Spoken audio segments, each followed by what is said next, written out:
Dwi wedi dewis rhannu cwpl o adnodau o llythyr gyntaf Ioan o pennod 4, a dwi'n edrych ar adnod 9. Dyma sut wnaeth Duw dangos ei gariad ato ni, anfonodd ei unig fab i'r byd mwyn i ni gael bywyd drwyddo. Dyma beth ydy cariad. Dim y ffaith ein bod ni'n caru Duw, ond y ffaith ei fod wedi caru ni ac anfon ei fab yn aberth oedd yn gwneud iawn am ein pechod ni. Just cyn y ddau adnod yna, mae'n sôn am sut fedrwn ni weld os ydy cariad Duw gan rhywun, os ydy rhywun wir wedi derbyn cariad Duw, yn y ffordd da ni'n trin pobl eraill.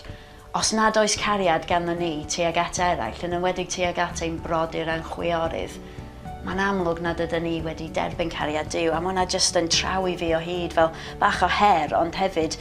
yr adnodau wedyn yn dangos yn troi gymaint o cysur i fi ac yn anogaeth mawr i fi, bod Duw wedi caru ni, fi, person mor pechadurus cyn i mi nabod Iesu a dal yn pechu heddiw hefyd, ond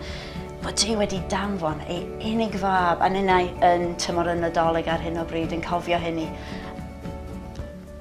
bod Duw mor fawr wedi dod lawr i bod mor fach i rhannu'r bywyd dynol yma gyda ni, i dangos ei gariad,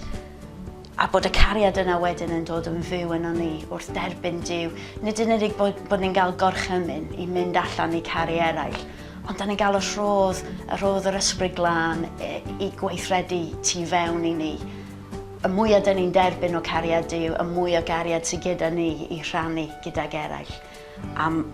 Dwi jyst yn dod nôl at y darn yma tro ar ôl tro i atgoffa fi'n hun o be mae Iesu wedi neud drosto fi a sut fedra i wedyn caru eraill. A dyna pam mae hwnna mor bwysig.